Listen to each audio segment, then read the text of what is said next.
studio, Chris Maduka. A lot of interesting headlines, someone said this morning. Some are good, some are bad.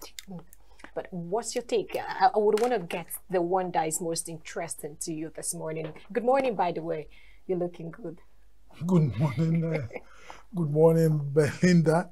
Good morning, Charles. Good morning. There is the kind of headlines I see every day on Nigerian newspaper. I need to adjust my cap. They have done so. I don't know. I may probably start with the state of the nation. What Atiku said, he would have done better. And I believe every Nigerian who look at the situation might have an idea what would have done to get our situation better. What I do not understand is where those workers in the presidency, all their job is to attack people and stop them from saying anything. Why not invite him?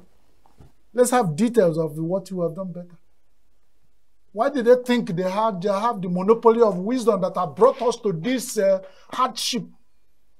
Why are they attacking Nigerians? Anybody want to say anything? In a more decent society, if I think I can do better than you, say, come close, let's see.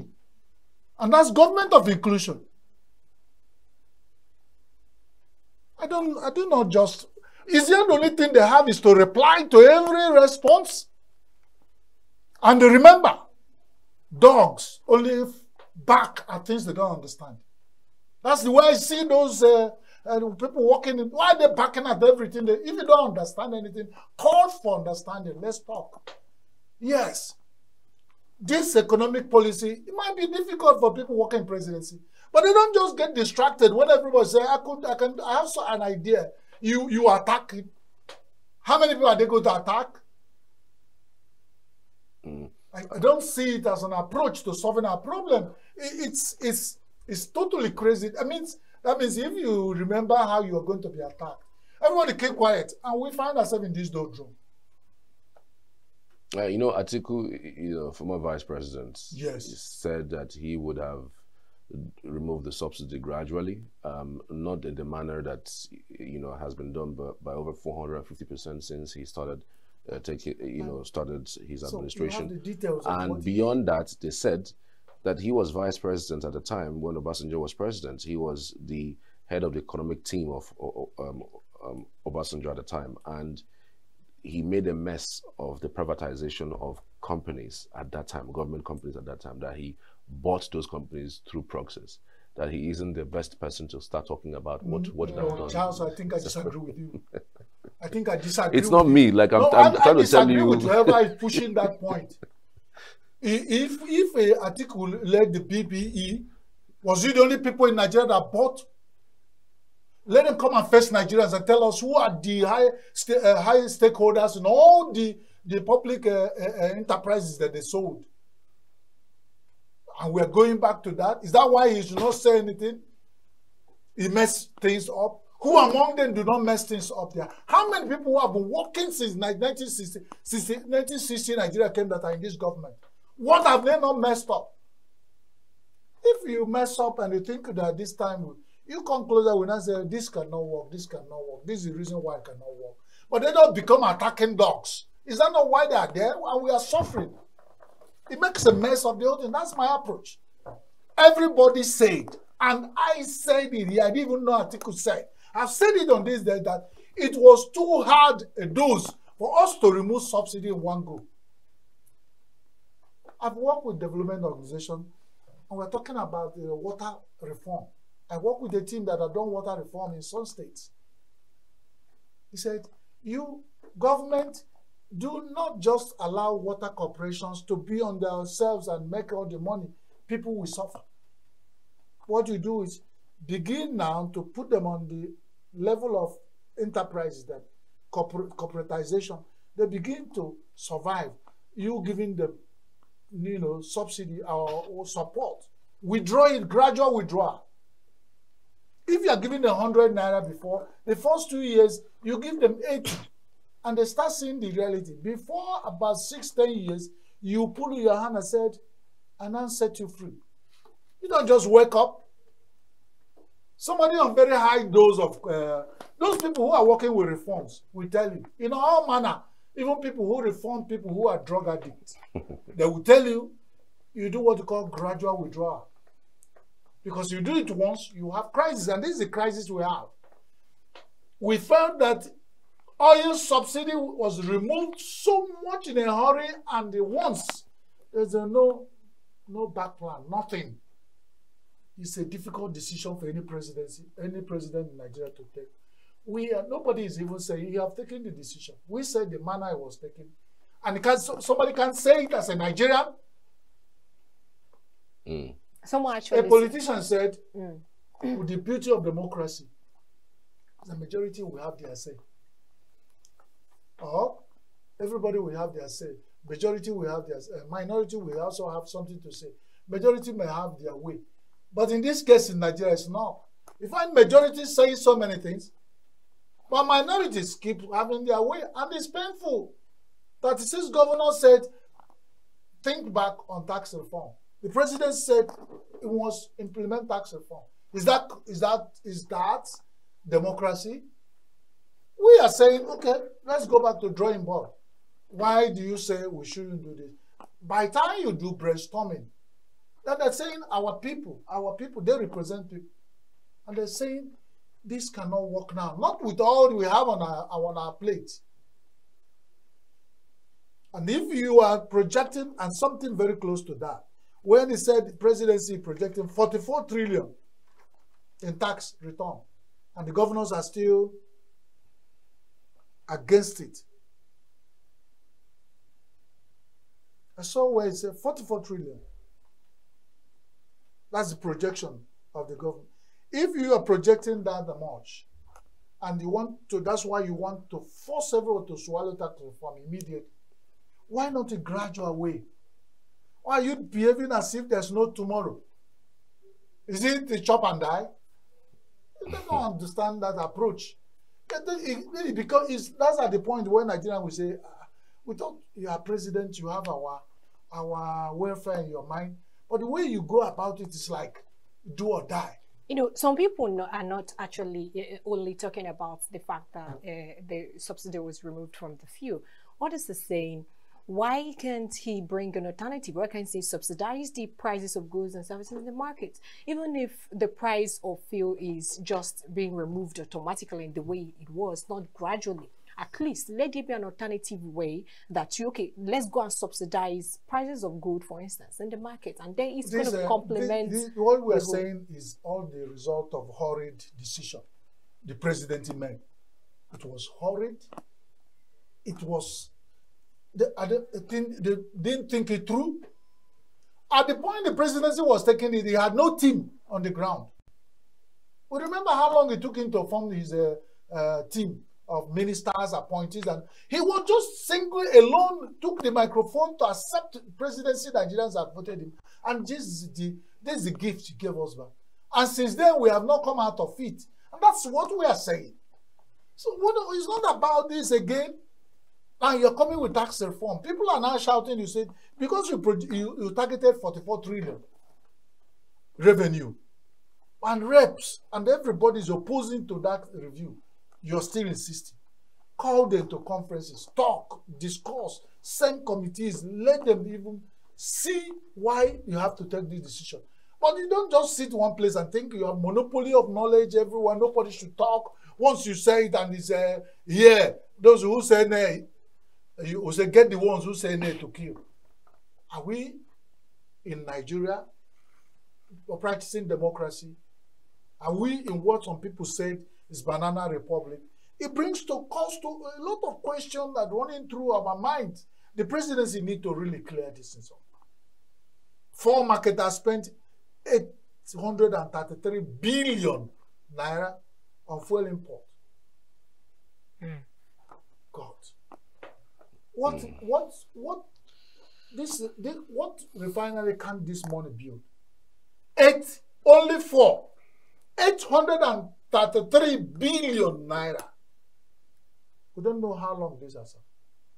But that's the headline coming from Punch of November 4, 2024. 4 marketers spend 833 billion. Mm-hmm. And then when we hear this, it's like we sit down and say, thank you. What kind of decision do we make in this? And the people wonder, what refinery can this build? This will have built another 3 refineries in Nigeria. But we are using it to develop other countries' economy. And they tell us, they are telling us the truth. They say they are telling us the truth. You open eyes and spending this amount abroad while we're here. Our refineries are moribund. And then NPC is supervising this, regulating these expenses, helping them, facilitating these expenses of marketers importing this fuel of this amount. And now we come here.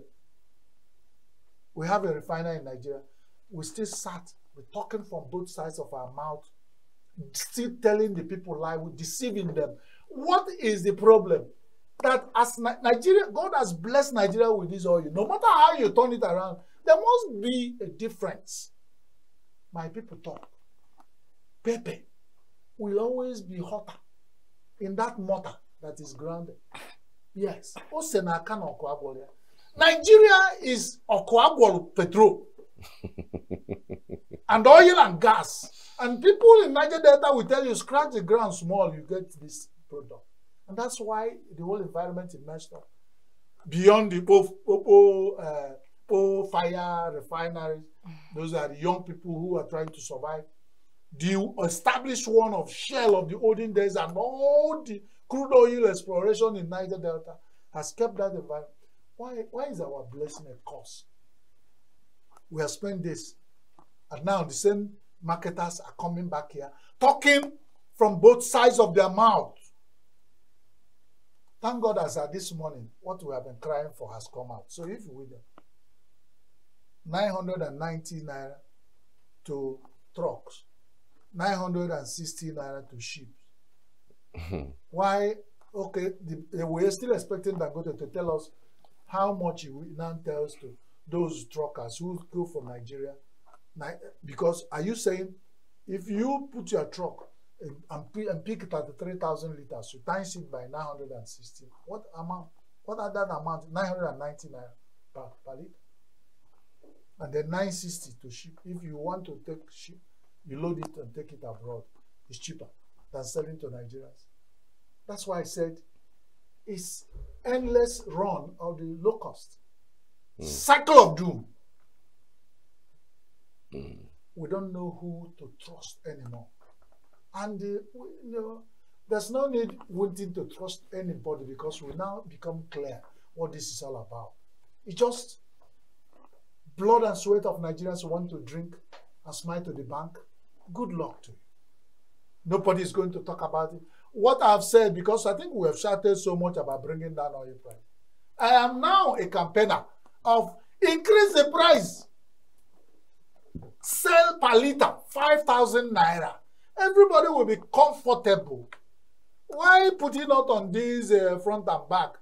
Tell them Chris Maduka said, recommended to Nigerian government, our president is the minister of oil, whoever is the managing director of NNPCL, and of course our dear friend Dangote. My recommendation is make this per liter of your refined PMS, we're not talking about other product, make it 5,000 naira. Then we would have stabilized. It would be devastating across board. What do you mean by devastating? Because there's nowhere it is 5,000 naira per liter in the world. Will be worse. So Nigeria will lead, at least for once, lead with that. They're saying that setting price using international price. So let us set Nigeria price at 5,000 naira per liter, so that other countries of the world will say, how does have something to learn from Nigeria? Why is Nigeria a follow country? You will produce oil at the backyard of your house. You say you are selling it to Nigerians with international price. Well, it's not the fault of the Nigerians. It's not the fault of the Nigerians. I don't know whose fault. We're not here to put fault on anybody. We are talking about as it relates to us. Can't somebody do something? And why we are shouting is that there are possibilities of what they can do, but they refuse to do it because of the gain. I mean, this back and forth has lingered for so long, and Nigerians have complained bitterly. The latest rant was just yesterday.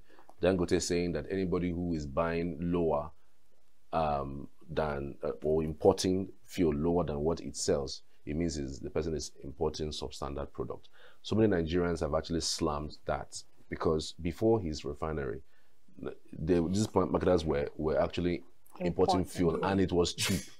So how come that yours came on board? It's supposed to be cheaper. Dangote is not a new businessman in Nigeria.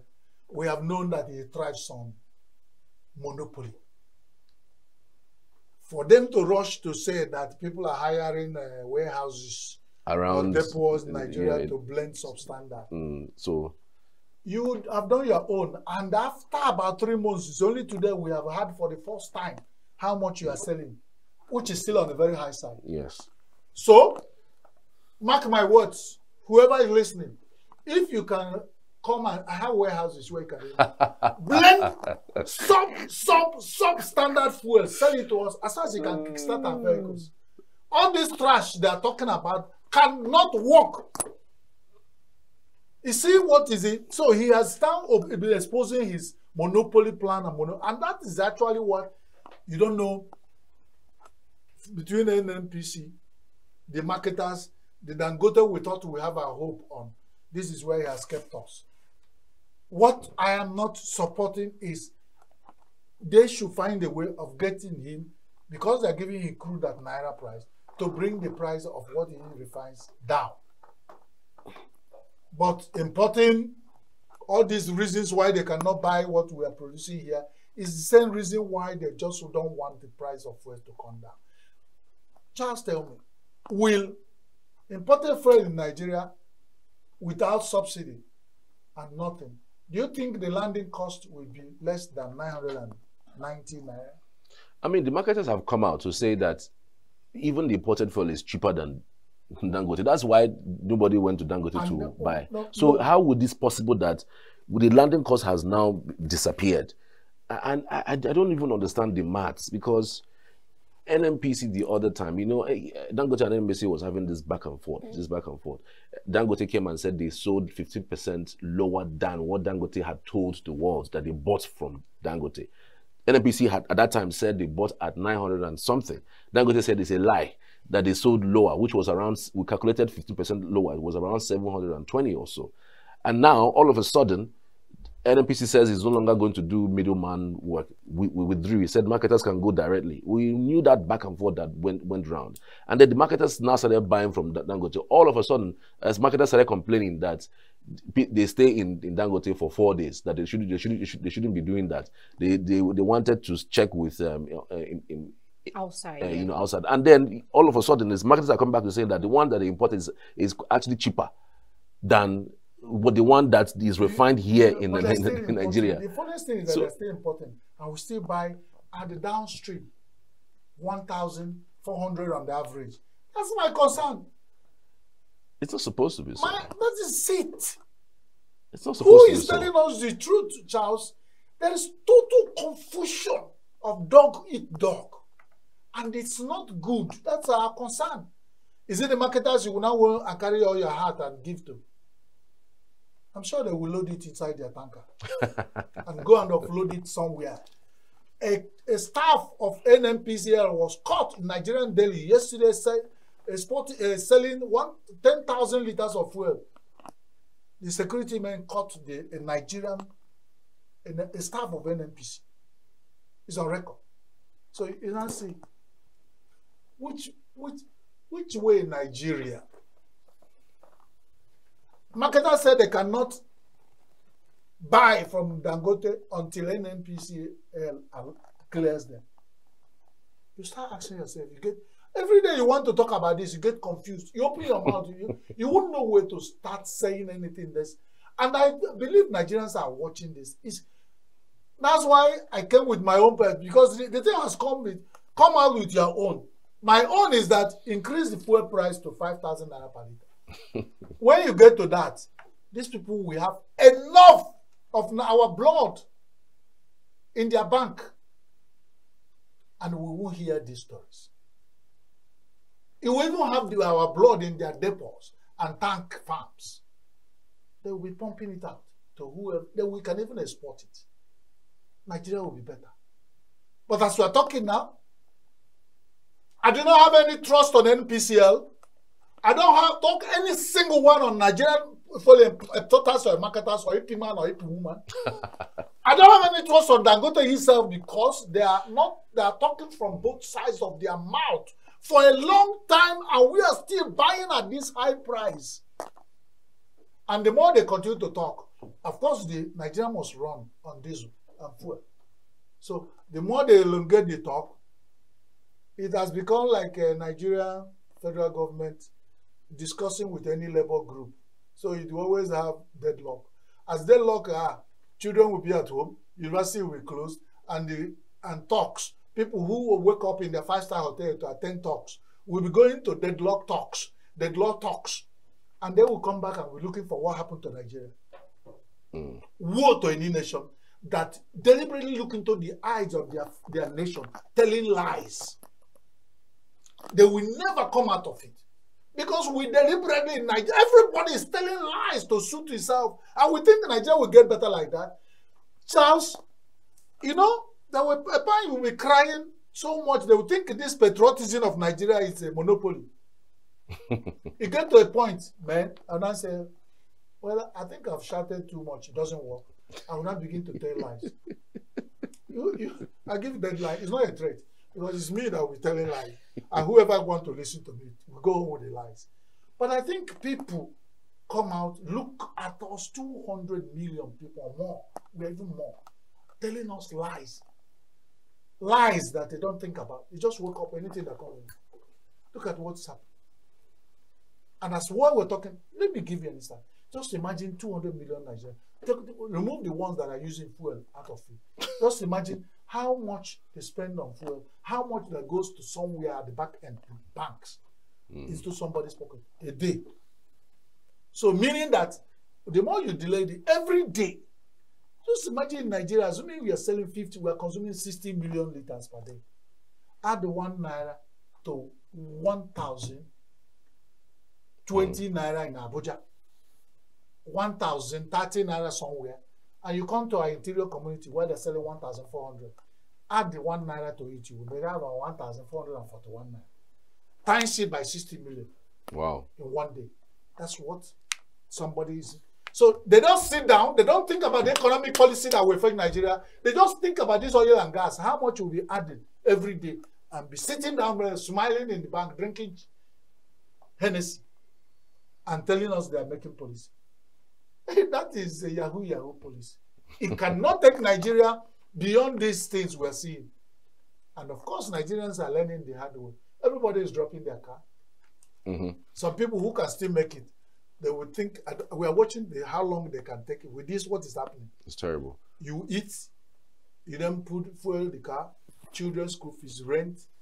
So much. In this situation in Nigeria, and nothing has changed. It's so much to handle. But just take this End Bad Governance protest.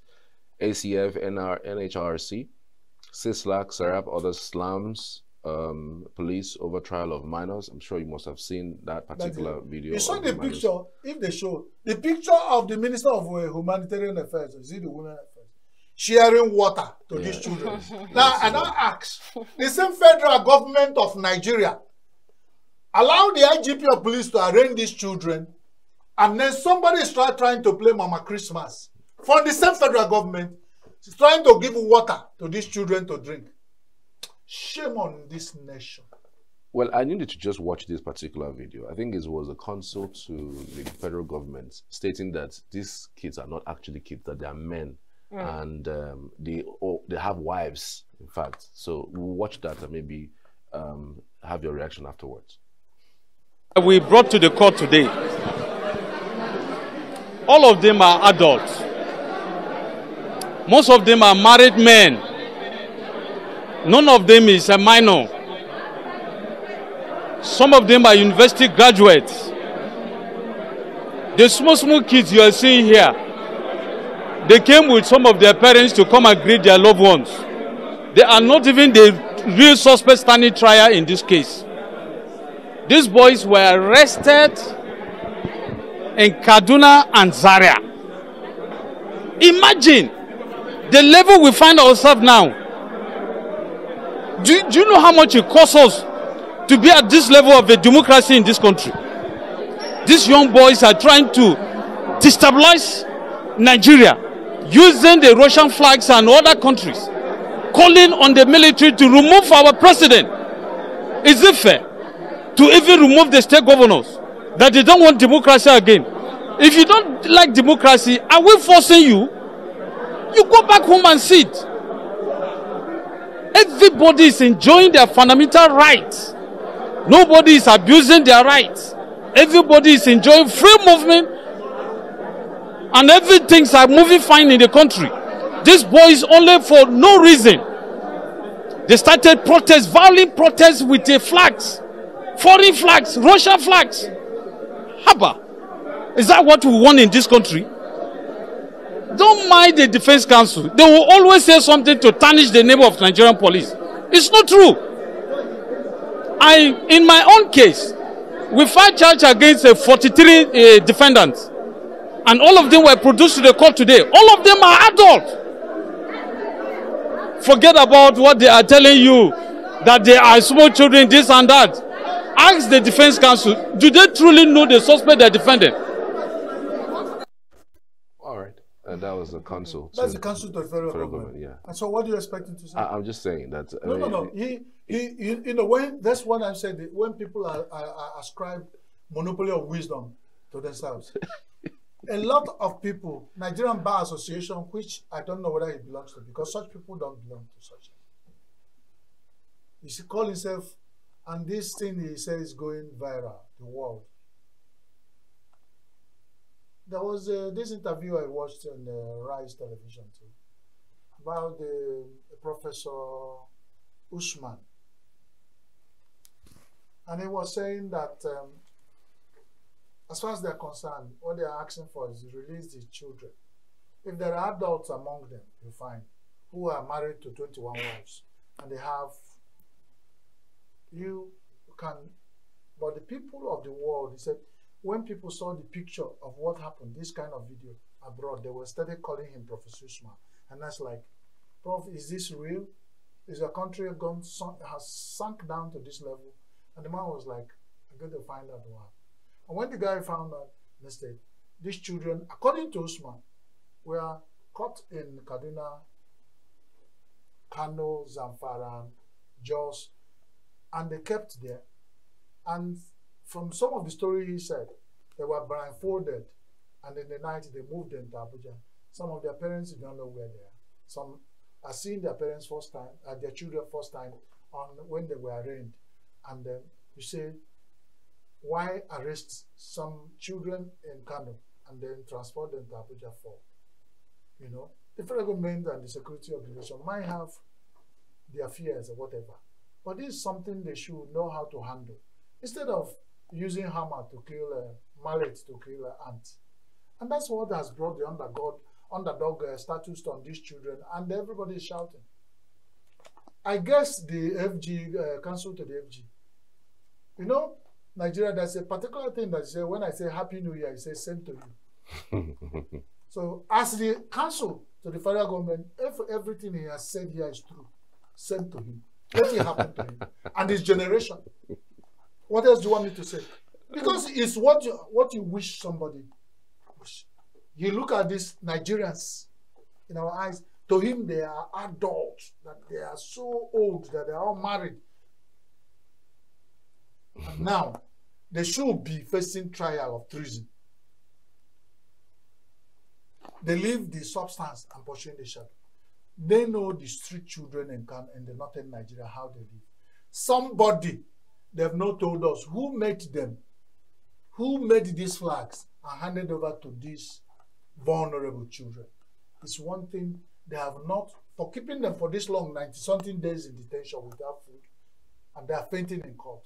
You should have been asking them questions to get the information of who gave you the flag. They didn't just show the flag. When that protest was going on, we talked on this desk how they even stormed on Tello terrorism organization that were making out these flags and Yes, throwing and it. distributing it, yes. And for some of these children that don't even have money for clothing, when they find some yards of clothes that they say they can use it for this and they become their covering, because the North can get crazy with climate at times. They find out that they have even something to cover, but they will pick it from you. They don't know what they are doing. They say, go and fly it and do this. I'm not speaking for them. But the one thing I know, from my eyes, having been around as an adult, the people they arraigned and we saw are children. It's our word against them. What we are saying has not stopped federal government from, because they took them back to the court and they go about, everybody is calling for the release.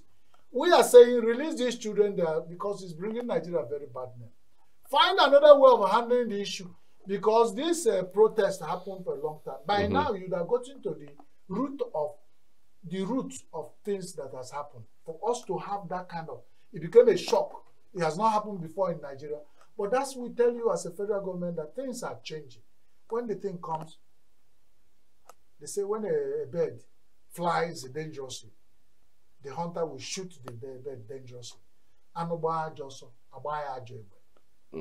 don't know if you saw the police reaction to it. He said that that nobody should listen to what has happened because the kids and the courts actually staged the fainting that happened.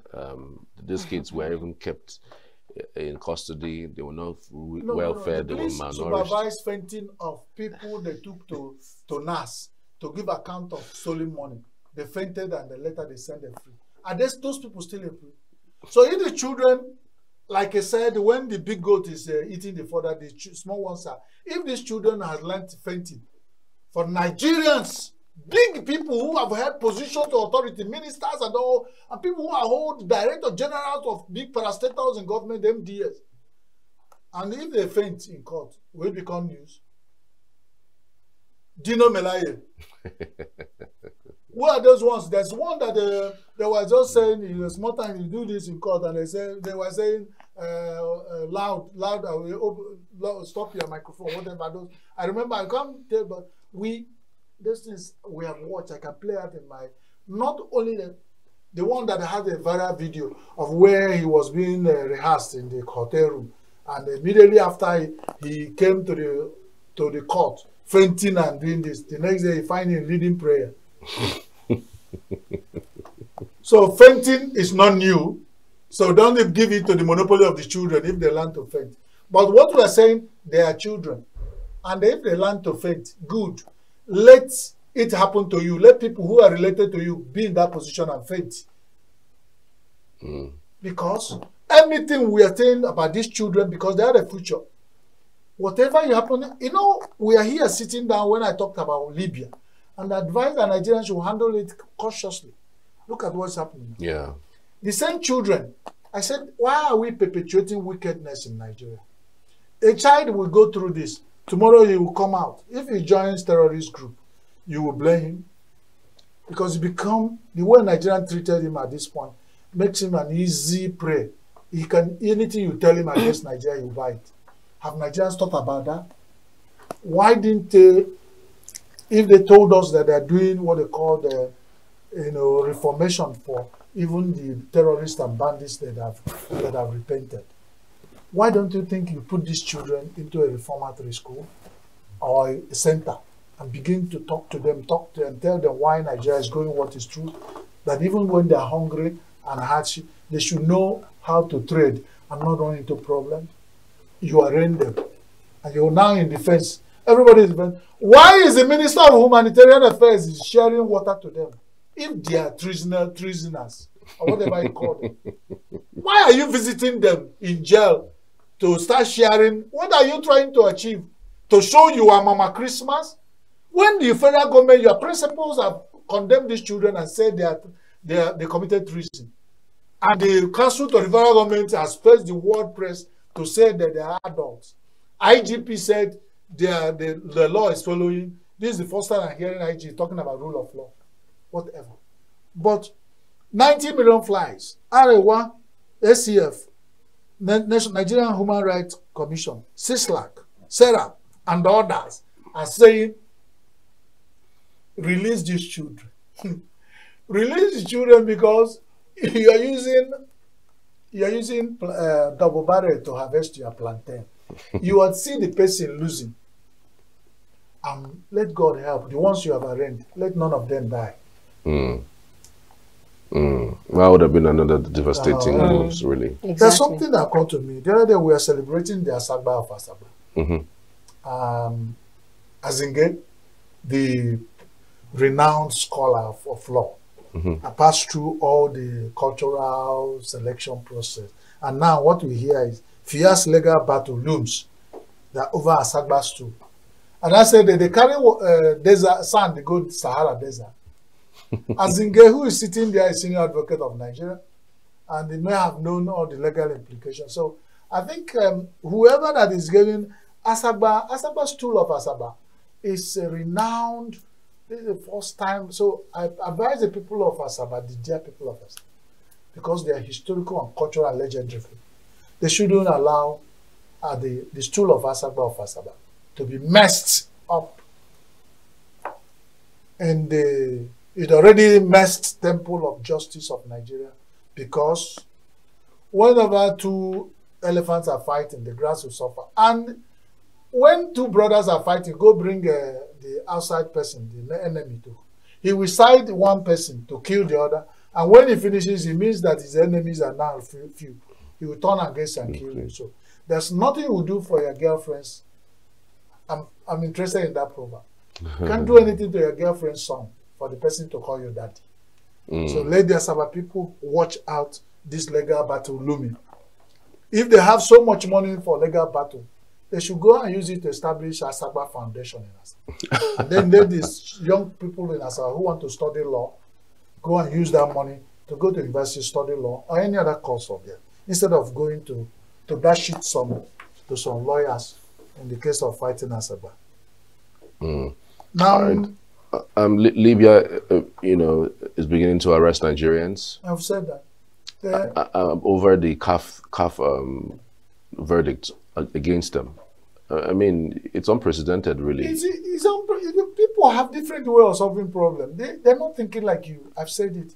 I said, Libya, the way I see what is happening in Libya, remember, the Libya you see now is disjointed. Yes. You have a lot of non-government actors who have held a certain section of the country. You could own one area and you go and, so that's how it happens. So even when you're talking about Libya, and some people will hear Nigeria, when we say we have them here, when I go there, go get $50,000. You pay it. And they say, they see a lot of people face mass deportation. Even they deport them alive. We're even lucky. What's happening in Libya? And when you hear stories, I've worked with IOM and some of the profiled people who came back to Nigeria. They tell you stories of Libya and what Nigerians see there. That was why I warned that they should be very careful. Now he has turned back.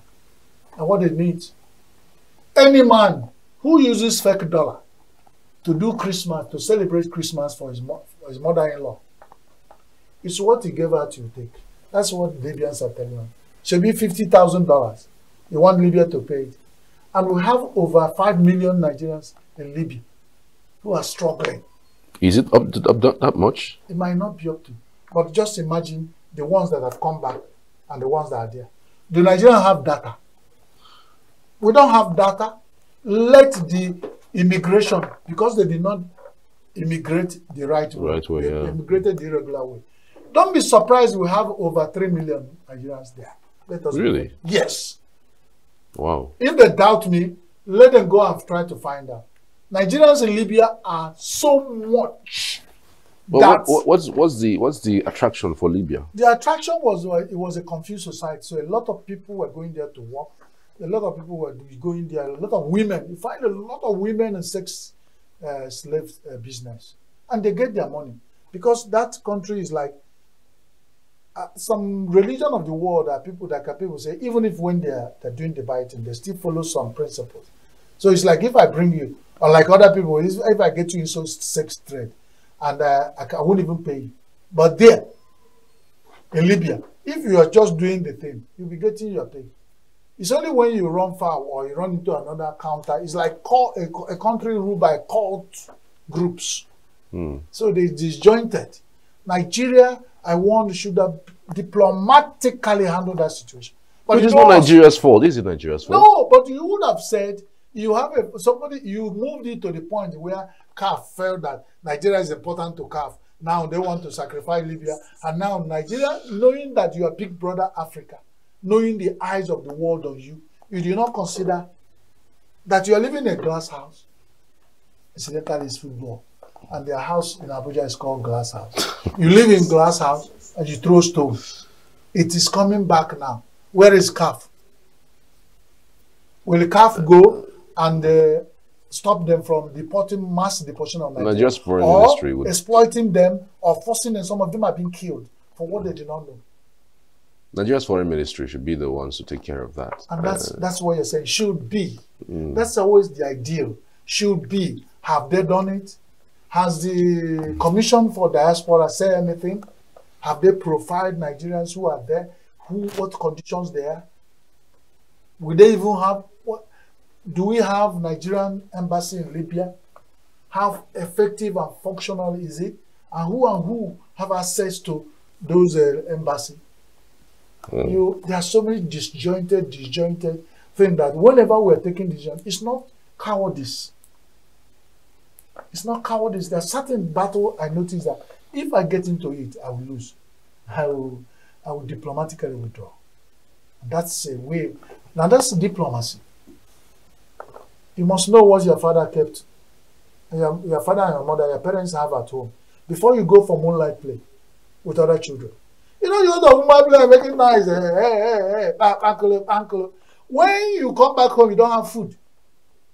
Because you would have wasted a little in your stomach when you go and shout at uncle. When you come back, you say, Mommy, give me food. You say, who sent you for moonlight play? You sleep for them. That is the proverb for Nigerians.